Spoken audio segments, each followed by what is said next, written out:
Hello, hello, hello, everybody. Welcome to Apocrypha, Voices of the Hidden, an occult podcast, if you didn't know that already. It's good to see everybody. I'm so happy to see everybody.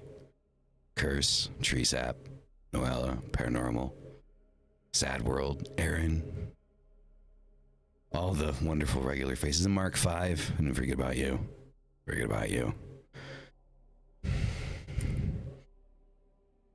New transition. Good to see everybody. Welcome, welcome. So if you can't tell, I'm flying solo tonight. The smoke is so cool, right? I thought it was cool. Like I like. So the worst part about it is I like it in reverse, going back to the intro because I played with it a few times. Watch. So when it goes into the intro, right? And it lifts up, and then you get like the embers. Oh, that just looks so cool, right? It's so befitting. It's so befitting, but you know, takes a little longer the transition, but you know, the transition is cool, right? You channel your yelling through metal music. See, so do I, but I actually start yelling with the music. Right, so like I just go off the wall, crazy dumb, you know, when I'm listening to my metal. So, I don't know. Hey, you do you. You do you. Be unapologetically you. It's okay. It's okay. Yeah, we're just giving you shit. We're just giving you shit. I'm a silent type of metalhead. Hey, you know. Those are a thing. Those are a thing. Tonight, I'm drinking some Dr. Pepper. So, not sponsored. But, hey, Dr. Pepper, if you want to get on the side of the occult, give me a call.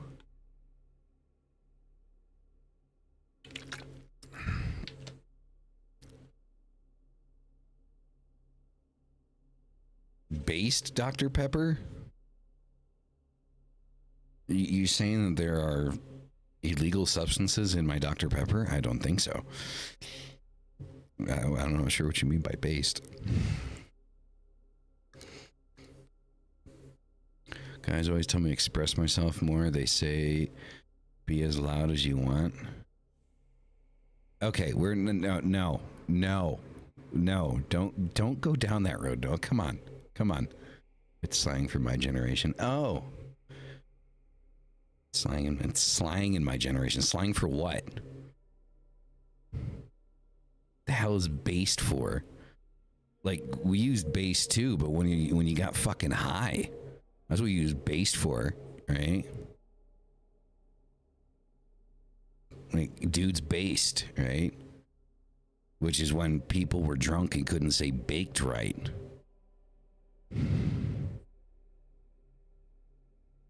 Metal Jesus rocks. And Metal Buff Man is also kind of cool. Fucking Mark. Talking shit. It's all good though. We love you, Mark. You're amongst friends. Nobody curse Mark. He's good people.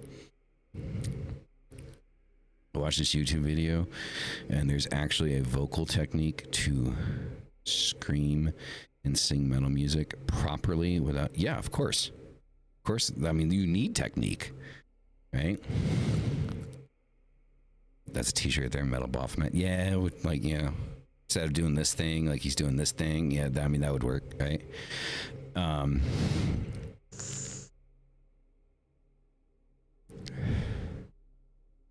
Hey, I mean, there's a Baphomet movie, which is absolute shit, by the way. It's a horrible movie.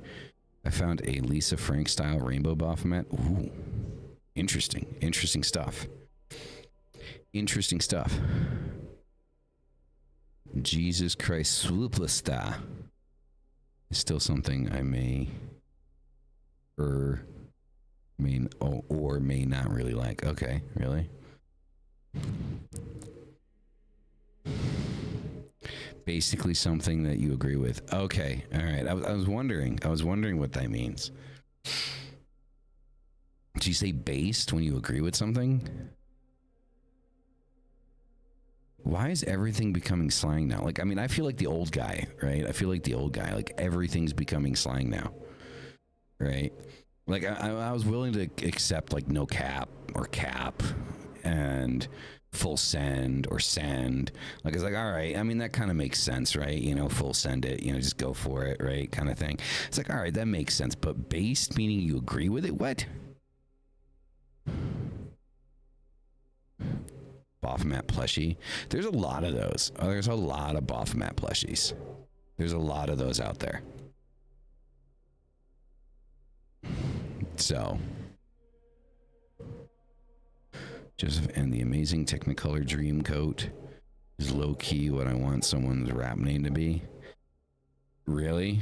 Technicolor?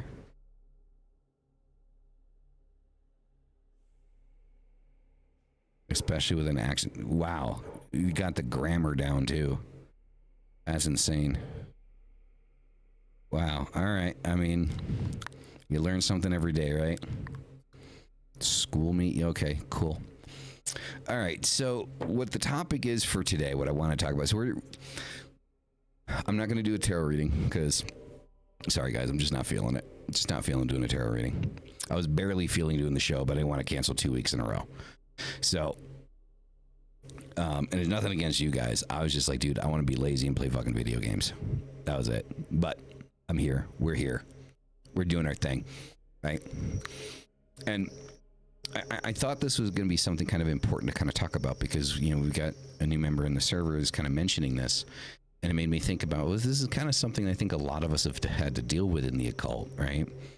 Is we've had to deal with, you know, being occultists as like, you know, young adults or teenagers and things like that, you know, in religious families, right? Or religious households, right? Where things like that are not allowed, right? Right.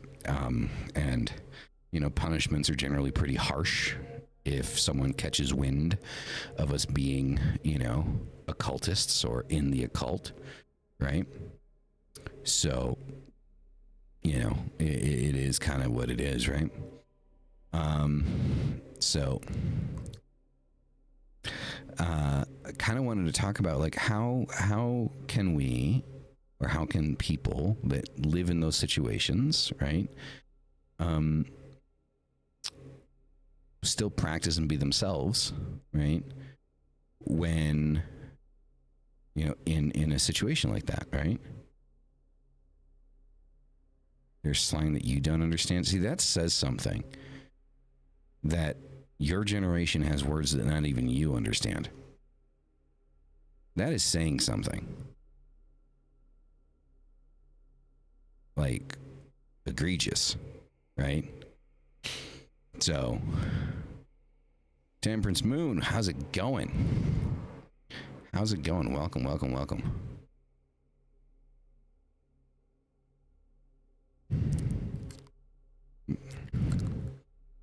Thankfully, you had cool parents growing up. They allowed you to go on your occult journey with no judgment. Hey, man, that's cool. I mean, unfortunately, like a lot of people, that's my bestie. Oh, okay, cool. Cool. So unfortunately, like, I mean, a lot of us like really don't have or didn't have and don't have, you know, that ability to be kind of like openly who we are, you know, with our families. And so, now, obviously, me being from a different generation, right? I mean, the internet and computer availability was extremely limited, right? We didn't really have smartphones, like, you know, not every, you know, preteen, you know, in existence had, you know, a $500, $1,000 smartphone, right? Back in the day, because that wasn't even a thing. But I think it's very possible to stay who you are, believe what you believe, and keep the peace, right? Because, I mean, when living with your family, right? Well, I mean, of course, we want to kind of lash out and, you know, say, hey, you know, this is who I am, and you need to respect it, and all of that fun stuff. And by the way, Temperance, I'm using the music from that video that you put into the Discord. I really liked it. I was like, oh, that would be, fun to use. So that's, if you hear the music in the background, that's what it is. Yeah, I live with a Christian family and obviously can't be open. Yeah, of course. I mean, that's kind of like, I mean, some of us have gotten lucky and have had the opportunity to be kind of open with our family or certain members of our family and things like that, and being able to kind of express like what it is that we believe in and stuff like that without prejudice or judgment or punishment. And that's kind of the big thing, right? Is like a lot of families will punish you for your beliefs, which is quite ridiculous, right? Simply because you don't believe the same thing that they believe, you deserve to be punished for it. Now, grant you, in the defense of people that think that way, they believe that they're trying to save your soul, right? So what is that phrase? Spare the rod, spoil the child, right? Which I think is an absolutely ridiculous saying, but it is a saying nonetheless. So when I was younger, I had a half and half situation, right? So my mother was very open with a lot of things, right? With her being into witchcraft and things like that. And so I was able to be kind of like communicative and work, with her in certain ways and learn stuff from her. But my stepfather was not open to any of that. Neither were my grandparents that were living in the house at the time. So it was a very closed off situation because you had two people in the household that needed to keep their mouths shut about what they were believing in, right? And the one thing that I learned very quickly, and this translates over into my ritual work and everything like that, is that yes, it is nice to have a big open altar with pentagrams all over the place and stuff. I'm not gonna lie, it's nice. I like having, my little, altar set up, with my incense and, my cauldron and my pentagrams and my athame and all that fun stuff, and the big sigil of Baphomet on the wall and all that fun stuff. I enjoy it. I like having that. But just because you can't have that doesn't make you any less of an occultist. That's an important thing to note. Right? Whether this be left-hand path or any other path that you're walking on in the occult, it doesn't matter. It doesn't make you any less of an occultist to not, be able to have those things. Most deities, most entities, most infernals that you're going to work with want your time, not you to spend money on things that they don't care about. Because at the end of the day, you having a pentagram or, a big flashy altar, that's for you. That's not for the entity that you're working with, right? That is for you and for your focal point and stuff like that. And if you are in a situation where you are closed off and your family's not letting you do certain things, your mind is a very powerful thing, and you can be in the largest temples, like the largest temple in the universe in your mind, right? And take that time and meditate on that time, right? And Scarlett, hello, and thank you very much. Doing very well. Thank you very much, Scarlett. Thank you. It's greatly appreciated. So in your mind, you can be in one of the largest temples in the world if you want to be, right? Unfortunately, obviously, we can feel very restricted. We can feel very oppressed, very bogged down by not being able to be open about what it is that we believe in. But at the end of the day, the biggest question, or the biggest thing I think we need to learn, especially people that are just starting on the occult, we're not doing this to be open with people. We can be like when the time is right? We can be open with people and tell them what we believe in and have those conversations and learn things from each other. There's a time and place for it, right? For example, right now is a time and place for it, to be open about what it is that you do and what it is that you believe in, and ask the questions about the things that you want to know. And then there's a time where it's not so appropriate to be open about it, right? And, that might be work, that might be school, that might be, at the dinner table, right? But at the end of the day, your work with Baphomet, or your work with Belial, or your work with King Paimon, or your work with Lucifer, or your work with, Lilith, that's work that you do for you, right? That's not work you do for other people. That's not work that you do, for the benefit of others. You do that for the benefit of yourself. And the work that you do can be done in the mind. So my biggest suggestion inside of that is take the opportunity to work on your meditation, right? Bring yourself to a point where you're able to meditate more, right? And focus, your mind and where you want it to go and where you want it to reach. Because again, is it nice to have the theater aspect of our rituals? Yes. And there is a certain aspect that definitely heightens the senses when you're able to have a full altar set up. But it is definitely not necessary. That's what I love about the occult. You don't have to be open with anyone if you don't want. The most my very religious parents know. I didn't worship God. I'm not Abrahamic. And I'm heathen. Yeah, I mean, you can let people know, exactly. Yes, silence is of great value.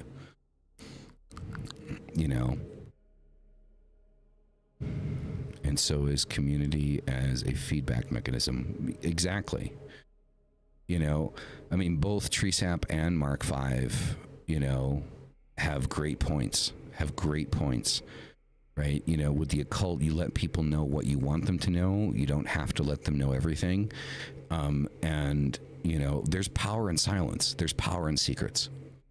And I, for as much as I would love to take credit for that phrase, that actually comes from Behemoth X, right? Behemoth X is constantly repeating that there's power in secrecy. Right? There's power in the secrets that you keep, right? And you have to figure, especially when you're starting out, you want to build that base. You want to construct, that relationship with, the entity that you want to work with.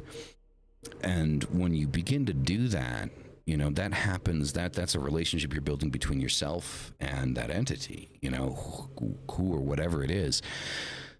And that takes time. And a lot of that happens in the mind. And imagine how much stronger that, that power and that work is going to be, if you take the time and appreciate the ability that your mind has to, in secrecy, create that connection. Then when you are actually able to build your temple, build your altar, that it's going to be so much more grandiose.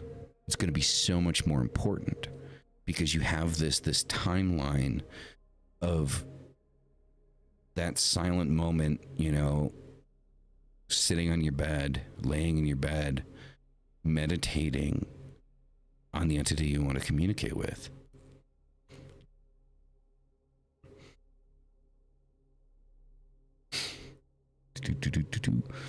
So one thing, let's see here. Let's see. Just found recently. Just happy about it. Yeah, congratulations. Meditate, energetic work could be a huge practice in a religious household. Exactly. Agree with TreeSap.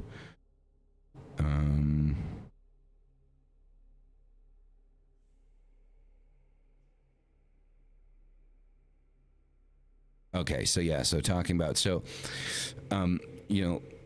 one of the things that is important here that we'll go over here in 1 second. I need 2 minutes, guys. All right, enjoy the intro, and I'll be right back. Unfortunately, I don't have a co-host to pass it off to right now, but I'll be right back.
You know, I love how you guys keep talking and keep going. You got the conversations going. That is great. Thank you. Thank you all for understanding that unfortunately without a co-host, there are going to be moments where I'm going to need to step away. So I apologize. So the thing that I wanted to mention and want to talk about. So one thing to be, to note, right, is if you notice how Temperance talks about Baphomet, right, when using the third person, says them or they, right? And when I talk about Baphomet, I say he or him. So that's just, Baphomet is both the masculine and the feminine simultaneously, right?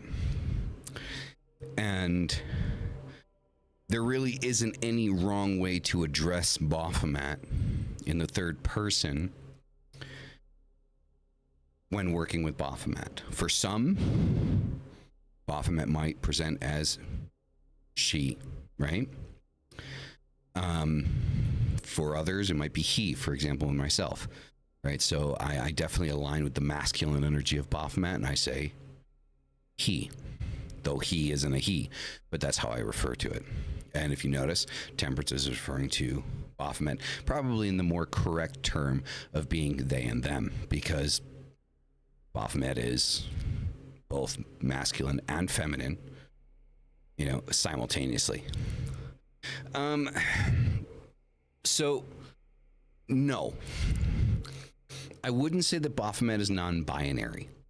I would definitely say that Baphomet can align with those that are non-binary much more easily than other entities. But Baphomet is very specifically a duality, right? And it obviously inside of that duality, there can be a spectrum between the 2 points, right? But Baphomet is representative of the duality of the masculine and the feminine, right? As above, so below, right? So the dual aspects, okay, is where Baphomet really kind of, you know, takes hold. It's not to say that those that are non-binary need to align with either or. They can sit comfortably right in the middle, or a little bit to the left, a little bit to the right, or however they want to go about it, right? So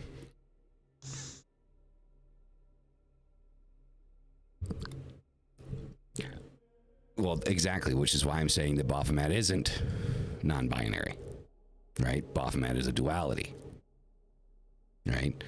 And there might be things where people can sit in the middle, but, you know, Baphomet represents 2 sides of a whole, right? And welcome, evil. Damn, dude, I haven't seen you in a minute, man. Where the hell have you been hiding?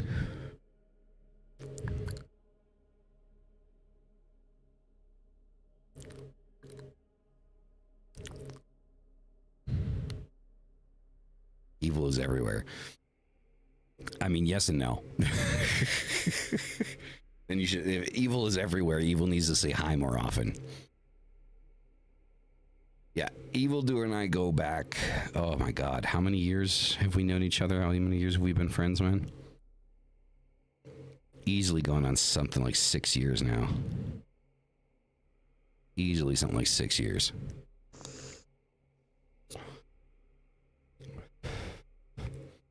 Eight years. 8 years, damn. Yeah, we've known each other for a very long time, and we do have a tendency of getting into heated debate, but it's always in a very friendly manner. There's quite a bit that we disagree on, but we enjoy our disagreements.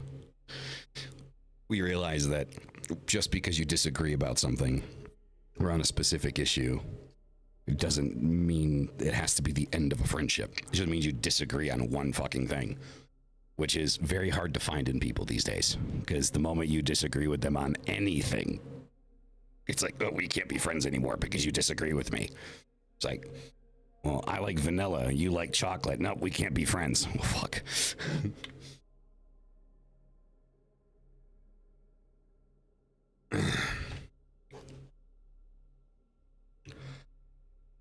exactly. Exactly. You know, and that's the thing, right? You respect the other person's opinion.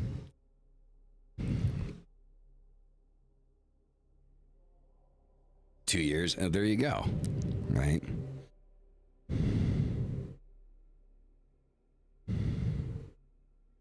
Exactly. No, I completely agree, right? It's not true friends unless they respect each other. Exactly.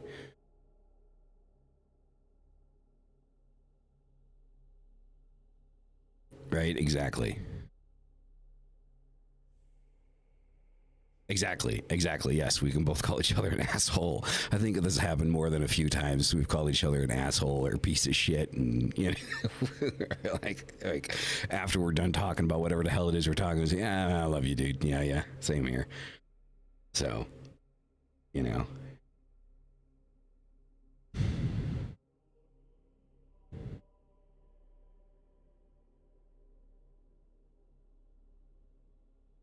you just roll with it.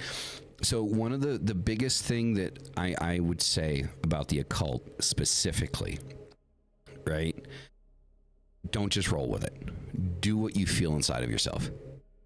What do you feel is right? Because this is important, especially with an entity like Baphomet, because Baphomet is a duality, right? Baphomet has, you know, two sides on every aspect.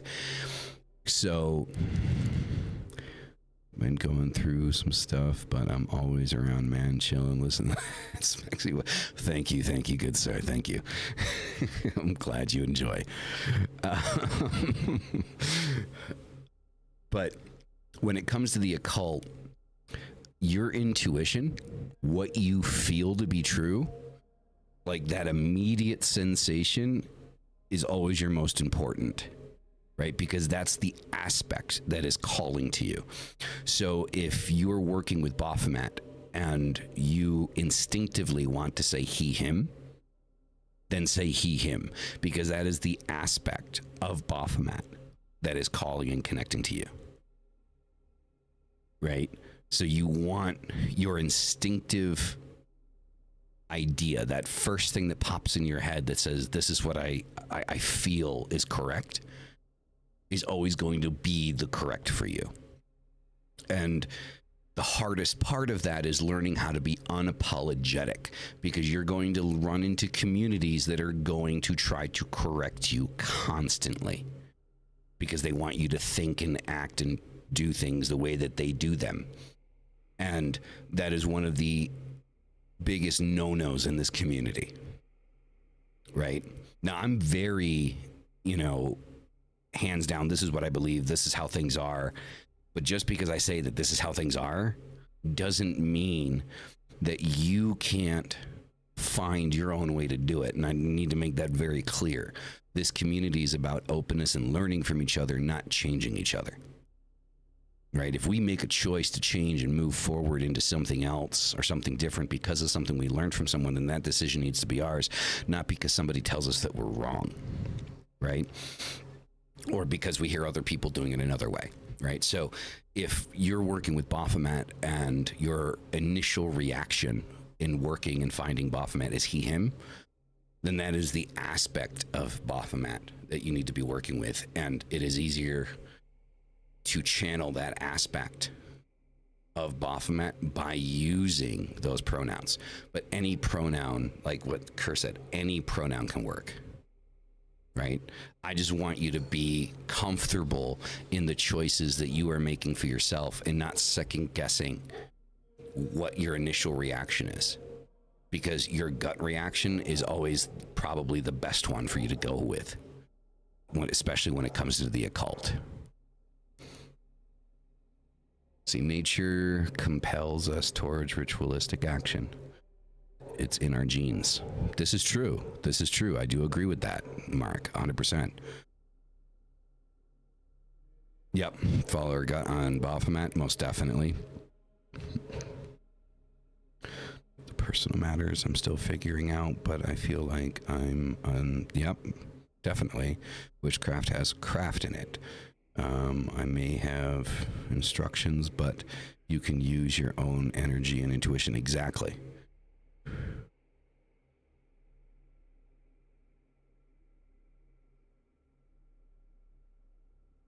No, not a problem. I mean, that's what this community is for, right? This community is for learning, right?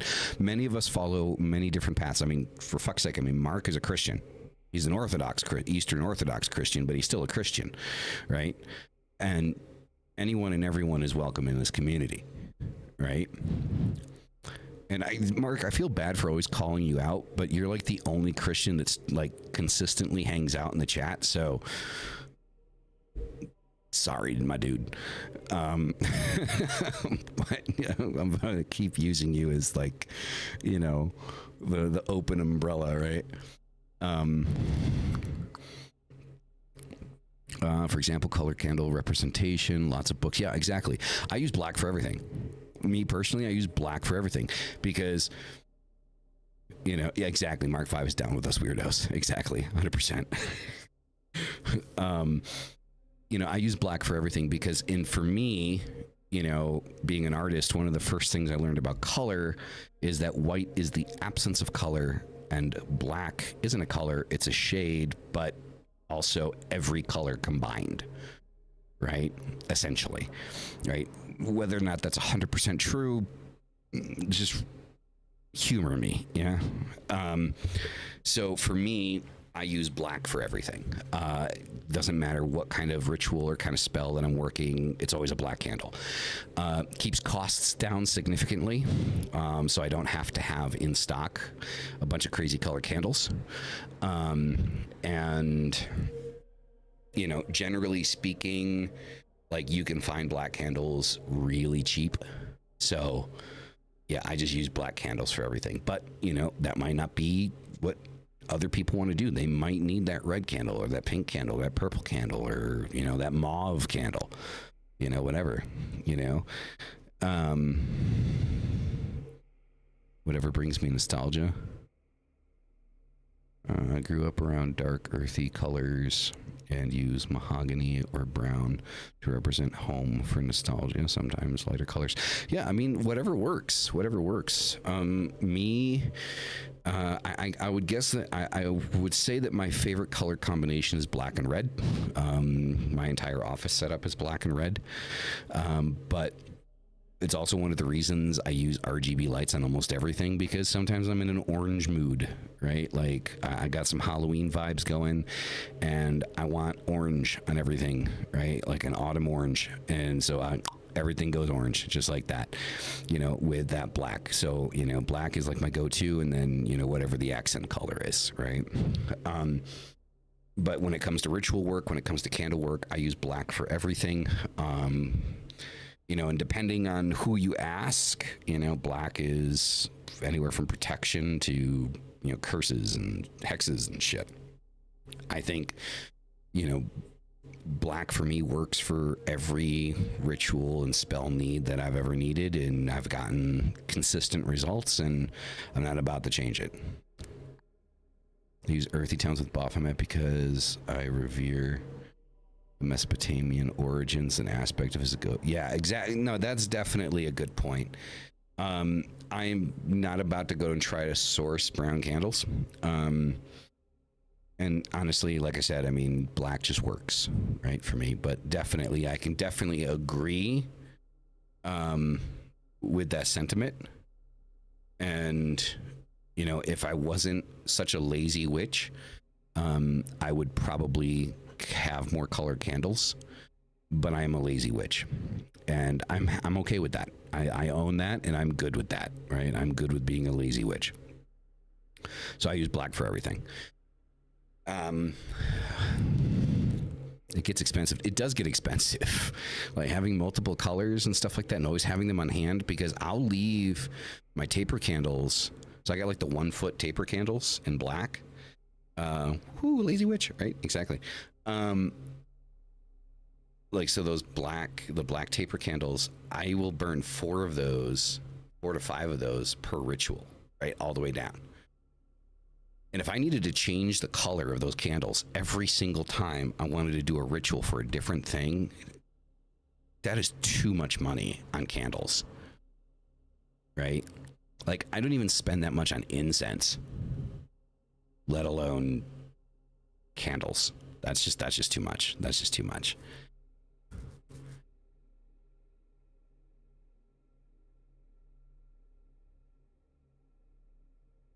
there you go. I mean, whatever connects you, like if purple's your thing, go for it, rock it, you know, do not apologize. The occult, it's very important to always remember and maintain that aspect of the occult. Never apologize for what you do for you. Never apologize, because you being you is what this is about, right? It's about you finding a deeper understanding of yourself, right? I mean, I've got a bunch of stuff that I use in ritual. I've got, let me see, I got a skull here. It's currently sitting on the desk, but I use this in ritual regularly. Let's see if it'll focus. There it goes. Like I'll use this thing. I've used this in photo ops. I've used this in ritual. You know, I mean, I love this damn thing. And it's a pencil holder. You know, like it's designed to hold pens. And that's what it does on the desk. But you know, I use that. I'll use these little things right here. I got these in a Walmart for Halloween one year. I use these in ritual. Right here, the little kind of dragons. Actually, I have one of these. I had two of them. One of them is actually holding up my graphics card inside my computer because the graphics card is too big, and the bracket that came with it to hold the graphics card doesn't work. So I tuck the dragon underneath it, holds it up perfectly. So there's a dragon inside of my computer right now. You know, but whatever it is, like you can, if you need something visual, like, I mean, all right, I'm curious, Temperance. Like, when you say religious family, like, how religious are we talking? Are we talking like you don't celebrate Halloween religious? Or not that bad?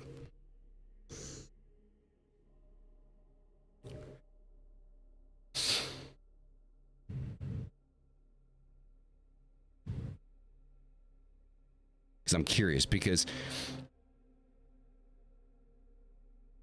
but my mom is elephants. See, and that's another thing too. Like anything can be representative, right? One of the things that I would definitely use representative for Baphomet is, you know, an owl, right?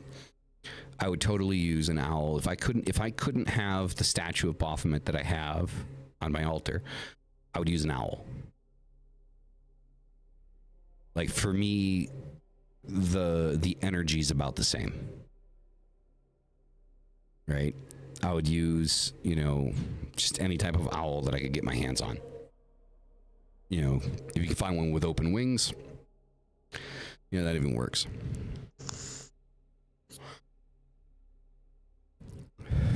Owls are amazing. Owls are very powerful symbols, very, you know, majestic, you know.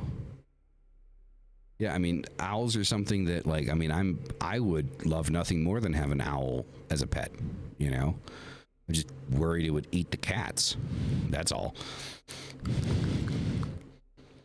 You know, it's one of those birds, you don't have to be worried about the cat eating it. You gotta be worried about it eating the cat.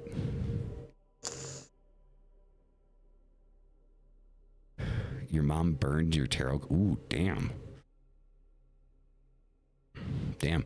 Sounds like my dad. My dad did some crazy shit like that. He burned all my books and stuff like that I had.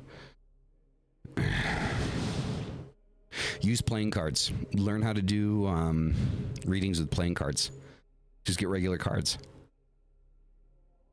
Regular cards. You can do divination with just regular cards. Just regular cards, and then, like, you know, if you need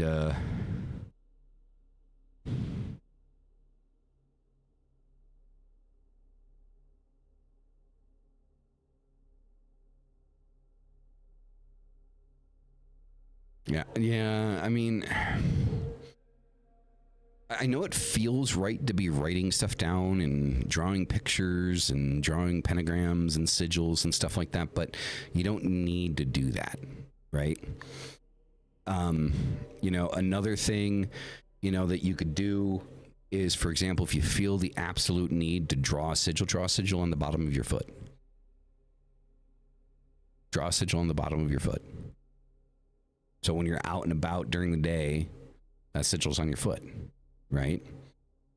And then you take a shower at night or, you know, whatever. Nobody's the wiser, right?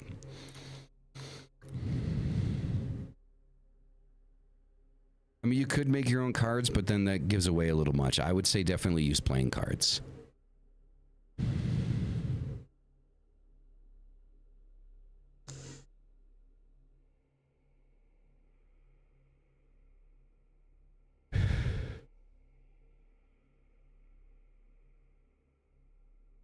Yeah, I mean, there's a lot of ways to go covert when you need to. Matchboxes, those work as well.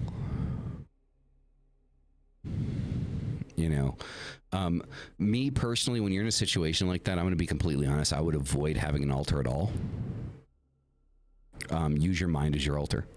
And I mean, that's one of the first things you want to kind of build on anyway from the very beginning is, you know, making sure that your mind is its own altar. You know what I mean? And yeah, you can do divination with just about anything, right? I mean, the most, you know, covert way of doing that is, you know, just playing cards. You like playing solitaire. That's it. That's why you have a deck of cards. You know, that's it. And there's enough information online that, you know, you can figure out how to actually, you know, figure out how to do divination with it. Exactly. Yes, tree sap. Yeah, the mind is an altar. And then there's so many things that you can build off of with that. It can too, yes.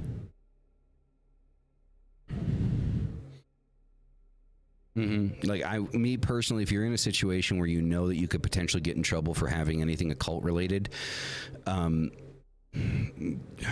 don't want to tempt fate, right? Because through experience, members of my family have gone down very hard on me with the occult. I mean, I used to get the wooden spoon from my grandmother, like my stepfather's mom. Right? So like she was a very religious woman, and the first time they saw a pentagram drawn, like an upright pentagram on a piece of paper, I got a wooden spoon and it broke across my hip. So, you know, it can get pretty rough, you know, when you're trying to tempt fate like that. There are things that you can do, like I said, sigils on the bottom of your feet, playing cards for divination, you know, using, you know, a fake owl or a stuffed owl, or, you know, however you want to go about it, as, you know, you do digital offerings, poetry.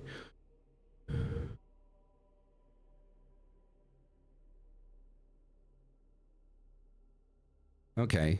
All right. Well, at least they're not dragging you to church, right? The heart is the true altar, specifically the mind and the heart. Yes. Yeah, I agree with that, Mark.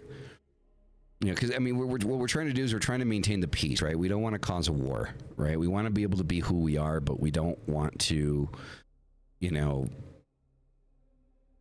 cause alarm, right?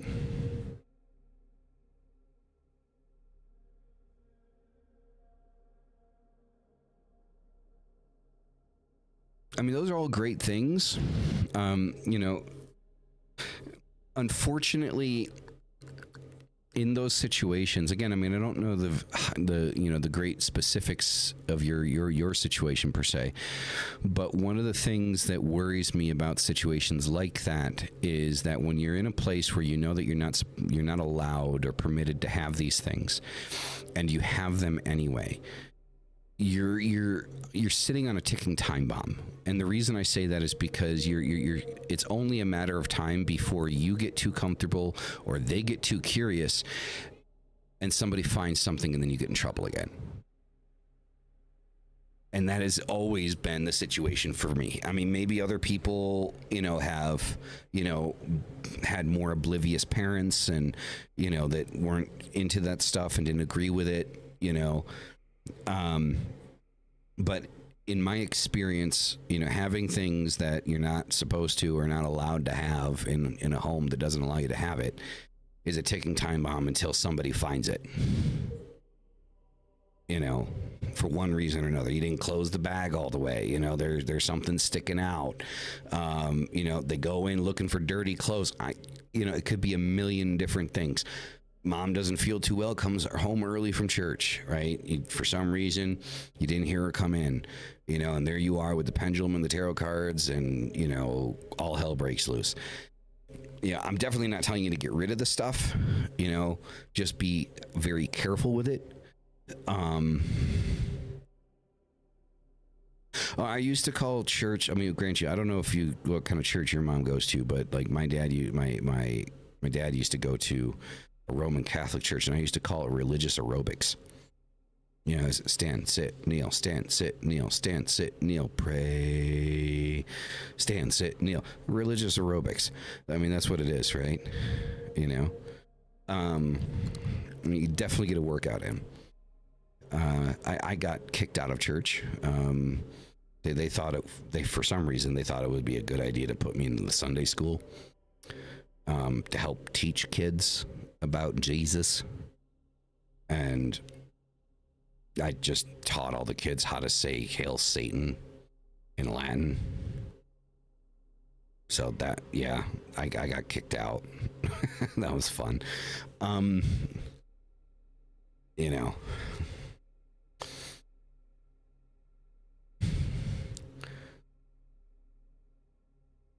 Lucifer was not wrong. There you go. Exactly. Just remember, whether there's a time that you can practice any way you want. Exactly.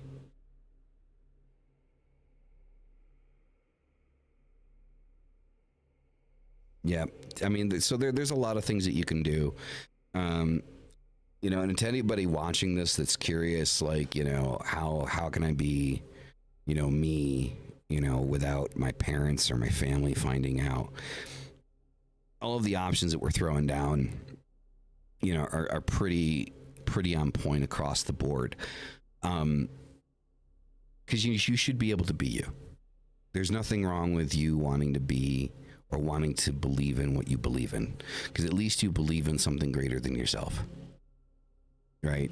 That helps you take care of yourself, that helps you with personal responsibility. The left-hand path is about accountability and responsibility for the self. That is what the left-hand path is about, right? And through this, right, we become better people because we realize that we are responsible for our actions.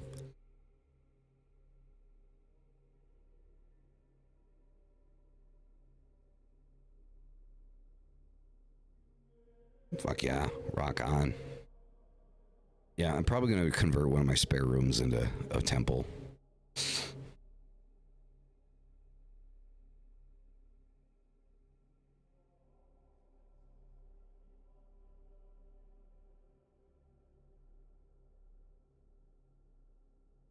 I'll say dumb shit out loud. I mean, I didn't necessarily go that far.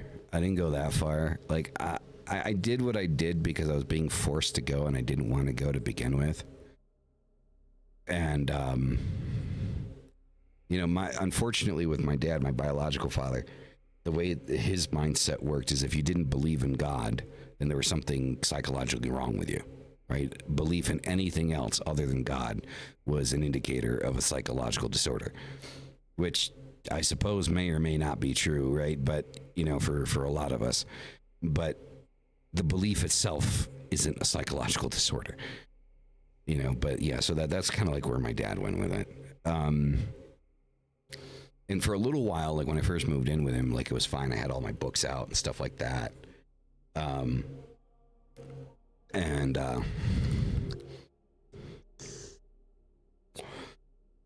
You know, I mean, I had a lot of books on a lot of stuff. I mean, I had, you know, the Wicca books, and then some on sigils, and some on stones, and some on like I had everything. I was just really into it. And, you know, I guess according to him, he burned them all, like when I was at school. And when I got home, apparently, according to him, he had somebody come and look at them. Somebody that's in the occult come and look at them. He said, "Oh, yeah, he has no idea what he believes in. He's confused with all these books." It's like, it's about knowledge. It's about learning. It's about understanding all aspects of things. You know, that's what it's about. You know, and I mean, these were things that I had taken a long time to, you know, source and get. And, you know, because, you know, I wasn't working, I wasn't making money. So, you know, getting these things weren't easy.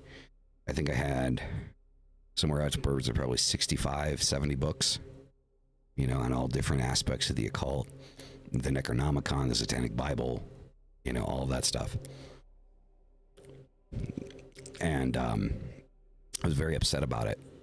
And I really haven't gotten into like buying books anymore after that, because like, you know, after putting so much work and effort into like building that collection and then just having it just gone like that, right?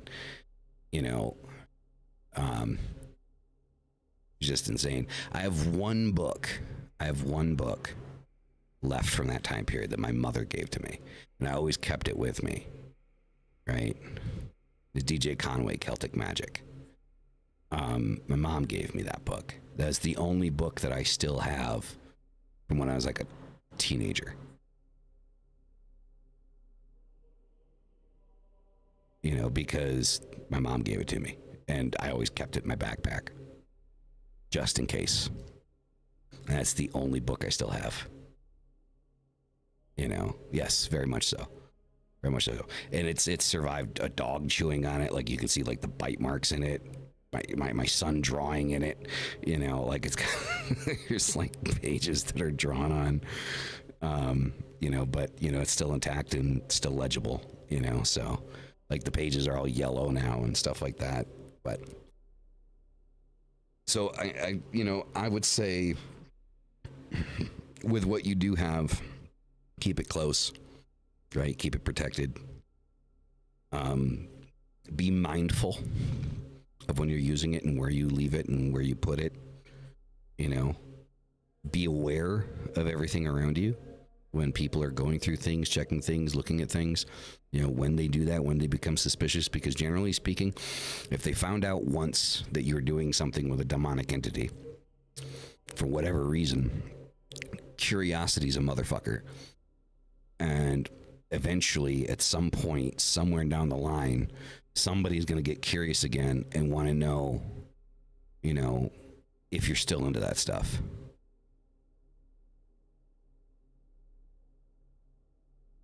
I mean, you don't need to, but definitely get all of the books that you want. Right? And that's the beautiful thing with the occult right there. Right?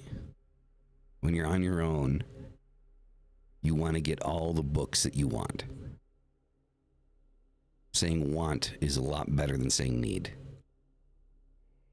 Right? Because essentially the only thing we need to survive is, you know, shelter, food, and water. That's essentially it. Right? So understanding that those are our wants, those are our desires, will help manifest those things. Right? Right, you manifest a want, you manifest a desire, right? I feel like manifesting needs or labeling something as a need and trying to manifest it, right, it doesn't align, right? I feel. That's just me personally, right? Like, so I don't say that, you know, I need a new graphics card. I want a new graphics card. I don't need one. Definitely don't need one, but I want one. Right? And then I can help manifest that, and I have, you know, because it's a want, you know, and find the way in the direction to do those things, right?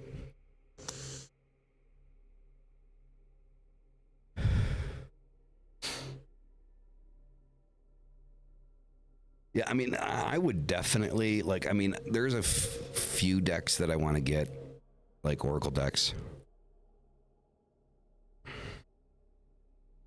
You know, there's a few Oracle decks that I want to get. I've just been holding off because it's just, like, I look at something and there's that initial reaction. I'm like, oh, dude, that's cool. And then I sit there and I look at it a little bit more and I'm like, You know,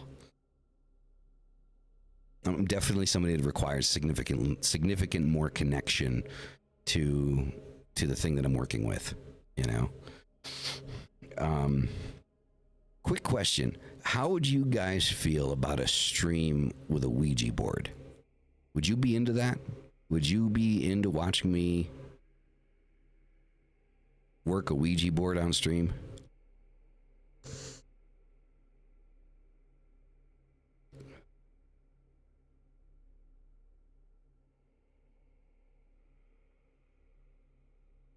Don't do it alone.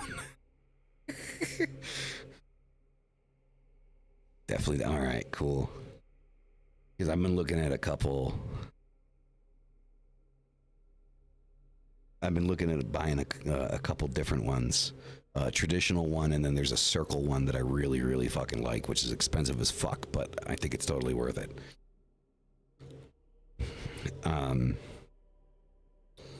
So I think it would be a fun little thing to, you know, to work on, you know.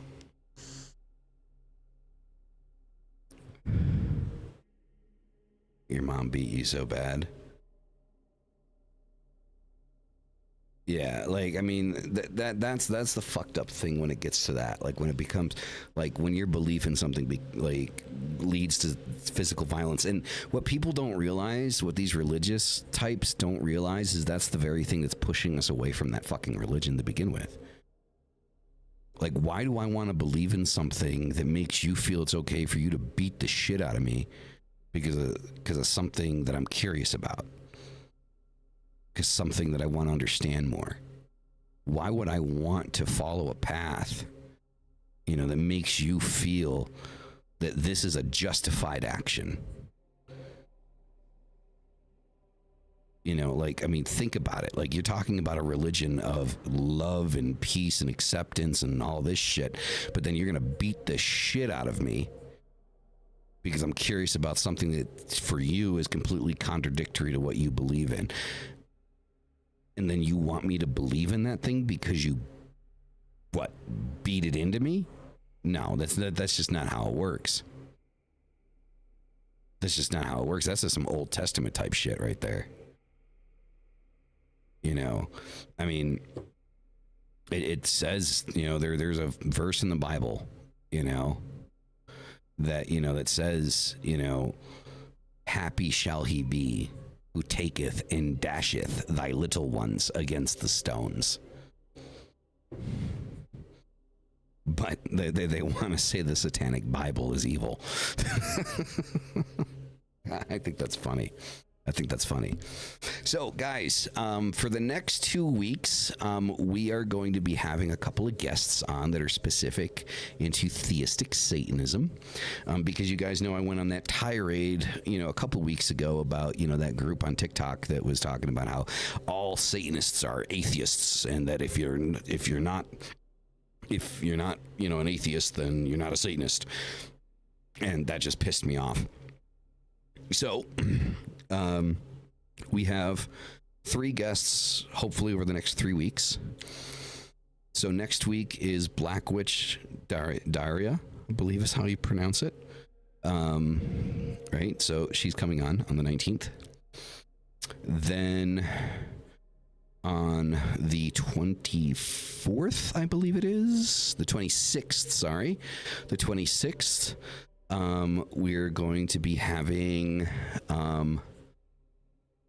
another guest.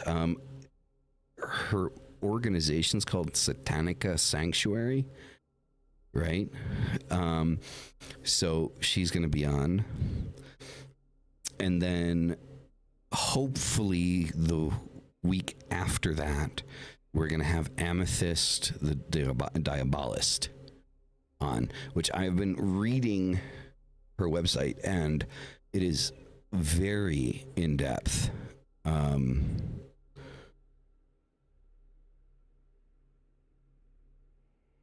Well, I mean, it's written in the Old Testament, you know, that, you know, if, I mean, in so many words, I suppose, that, you know, if a child, you know, disrespects his mother or father, he shall surely be put to death, and, you know, things like that.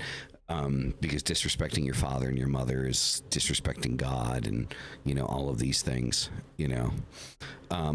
But so we're bringing them on because I want other people that are truly theistic Satanists, because I can't claim the title Satanist. I do call myself a philosophical Satanist in the sense that I look at the Satanic Bible and I find great knowledge and great understanding, you know, in the book, for modern humanity. However, you know, I can't rightfully call myself a theistic Satanist, though I do work with Lucifer, you know, Lilith, Baphomet. I'm a dedicant of Baphomet, but, you know, you guys know I work with Lucifer, Lilith, King Paimon, Hel, you know, these other, you know, entities. You know, but I can't, I just can't rightfully call myself a Satanist, therefore a theistic Satanist. So I found, like, the best thing for us to do is to bring on, you know, theistic Satanists to talk about theistic Satanism, you know. Well, satanic, like, an agnostic Satanist doesn't make any sense, because to be agnostic is just to say you're aware that there's something there, you just don't know what it is, right? And to put the label Satanist or Luciferian or anything like that, you know, after, you know, agnostic just doesn't make any sense. Philosophical Satanist is almost the same thing as an atheistic Satanist. It's not to say that I don't believe that Satan is there. I just, you know, look at it more, the book more like philosophically than I do spiritually. The book, right? Agnostic is to say that, okay, I know there's something there, I just don't know what it is. But if you say Satanist after that, then you're giving it a name, you're giving it a label.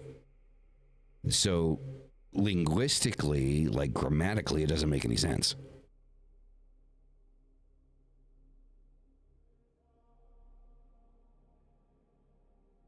So the way I liked the way that Amethyst broke this down on her website.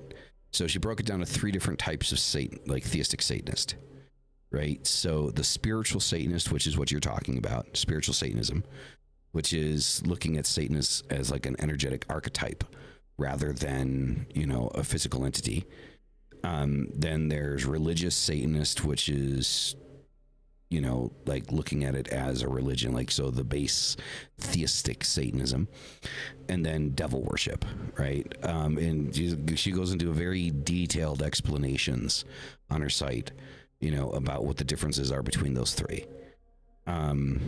So with elements, but not pagan deities, but they can be, which I personally disagree with. Yeah, I mean, I've never heard of that. I mean, honestly, a satanic agnostic, it doesn't make any sense to me. Grammatically, it just doesn't make any sense. And so one thing you guys got to understand, like, one thing that I'll always stake claim to, and one thing I'll always have a problem with, is when people put words together that shouldn't be put together. I'm an English teacher. I've taught English, or, you know, used to be, I should say, because I don't teach it anymore, but it's only been a few months since I have stopped teaching, but I've taught English for 16 years, right? And grammatical context is extremely important when you're talking, right? It's one of those things that, like, in my personal opinion, when people start taking words that shouldn't be put together and putting them together, just makes them look like fools. Like, and that's just it makes them look ignorant. Because it's like, if you try to use a big word, but you use it out of context just because it sounds good, so you try to throw it in there just because, don't do that, right? And something like agnostic Satanist or satanic agnostic, it just grammatically makes no sense, because satanic or Satanist is to say that you know, organize chaos. Yeah, exactly. You know, yeah, oxymorons. Right? You know, like, it's just, they cancel each other out, because to be agnostic is to say, yes, I believe that there's something greater than myself, I just don't know what to call it. But by putting satanic or Satanist before or after it is to say that you believe in Satan or something that's, you know, dark, right? You know, emphasis on the morons. You know, so yeah, well, I mean, I'm not going to stop anybody from doing whatever it is if they feel like they're doing, but like linguistically speaking, like grammatically speaking, those two things should not be put together, because it doesn't make any sense. Like, you know, polypantheon, makes more sense, right? You know, polytheistic means you believe in more than one entity, right? That would be, to me that would be polytheistic, right? Not satanic agnostic. It would be polytheistic. You believe in more than one entity, or believe in the possibility of more than one entity. It still makes you polytheistic because you believe in more than one thing, right? I'm polytheistic. You know, it's an umbrella term, but you know, it's a better fitting umbrella term than fucking agnostic Satanist. What? Oh God. It just doesn't make any sense. So, you know, I mean, that was my first blight with, you know, a Christian witch, the whole concept of Christian witchery, right? Yes, I do know that there's a lot of magic in Christianity.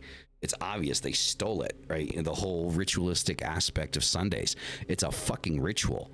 You're taking a piece of bread and a glass of wine and turning it into, like, you know, somebody's flesh and blood, right? So for other people to consume, right? That's a fucking ritual if I've ever heard one, you know? But all of those steps and all of those things were stolen from, you know, paganism. So one of my biggest blights when I first heard the term, you know, was Christianity and witchcraft just feels like an oxymoron to me, you know. Initially, I've grown more accepting of it. I'm just using it as an example, curse, right? Not calling you out or anything.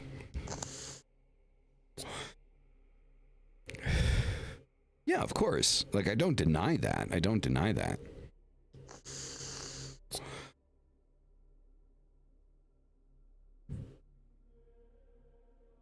Most people, believe it or not, like most people I've said that to, I'm monotheistic.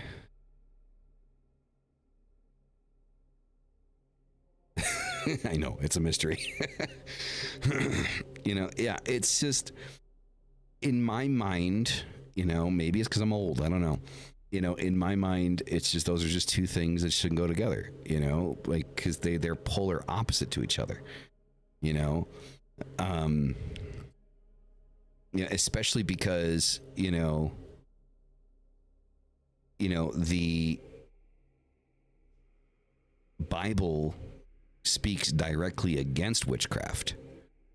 You know, it says in the Bible itself, you know, Exodus 22:18. I will never forget that scripture on Exodus 22:18. Thou shalt not permit a witch to live, right?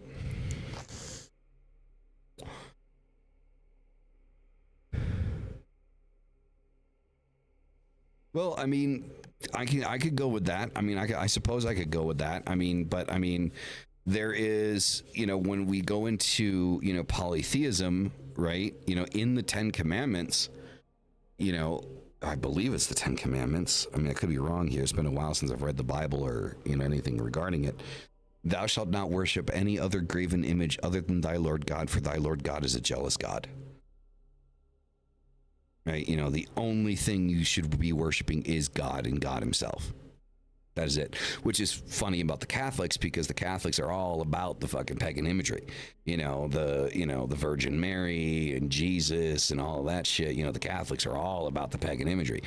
But, you know, their own book says, you know, you're not supposed to be praying to saints. You're not supposed to be praying to Jesus.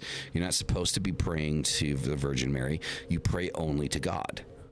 Because to pray to anything else other than God is to give that image the value that God has, right? And this is outlined in every single Bible that has ever existed.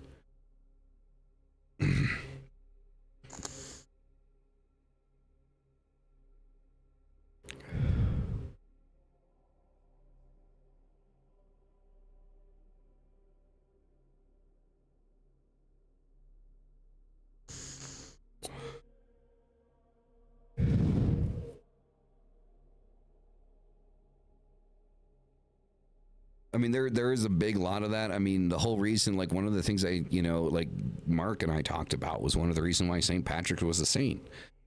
Which seems to have been scrubbed from most spots, but you can still find some of it. St. Patrick is a saint because, he killed thousands of people that refused to convert to Christian, refused to convert to,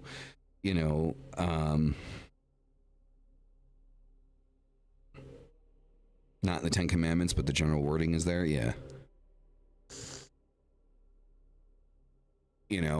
That refused to convert. So for me, hey, you know what? Moving forward in time, combining the two things, if you can find solace and peace in that, then cool. You do you. I'm just giving the reasons why for me, like when I hear those two things put together, I'm like, huh?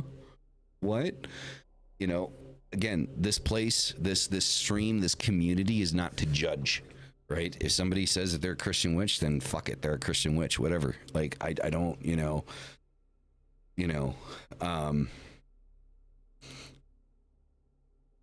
but he did burn some books. I'll have to find the thing that I found that confirmed it, Mark, so you can read it and then you can go through it.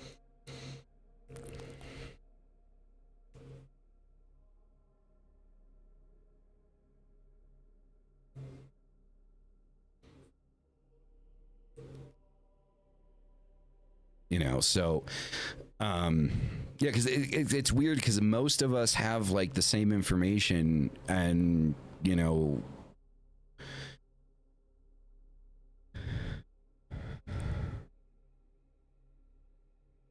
yeah, it might be kind of like down that line what Evil's saying, but I'll find what I like. I'll do some more digging and find what I actually read. So I don't want to be able, I don't want to, argue a point that I don't have, a backing argument for, you know what I mean? So, but anyway, guys, that is going to be it for the stream today.